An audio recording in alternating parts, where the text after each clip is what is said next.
Live from the world's capital markets, here are the financial headlines, brought to you by Legion Academy. Hello and welcome to Thursday's Daily Financial Digest. And here's what's making the headlines in the markets today.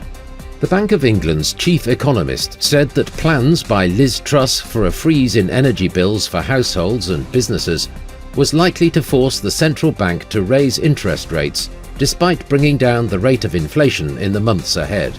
A year ago, El Salvador began accepting Bitcoin as legal tender, following a controversial and much criticised decision by President Nayib Bukele. For the first few months, citizens enthusiastically embraced the new opportunity, but Bitcoin's value has plummeted since, and some experts say the move has been a failure. The dollar hit a 24-year peak against the yen and reached new heights versus the Australian and New Zealand dollars after US economic data reinforced the view that the Federal Reserve will continue aggressive policy tightening. The euro-dollar pair skyrocketed 1.1% in the last session. The MACD is giving a positive signal. The oil-dollar pair dropped 5.8% in the last session after rising as much as 1% during the session.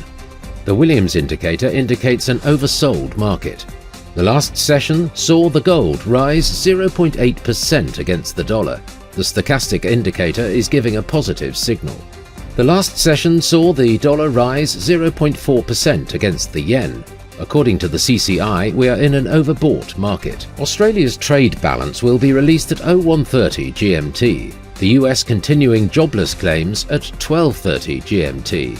Australia's exports at 1:30 GMT. The US initial jobless claims will be released at 12:30 GMT. The French imports at 06:45 GMT.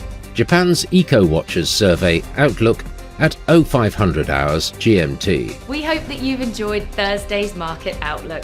On behalf of all of us here, we wish you a productive trading day. Be sure to join us tomorrow morning for the latest news and events from the financial markets.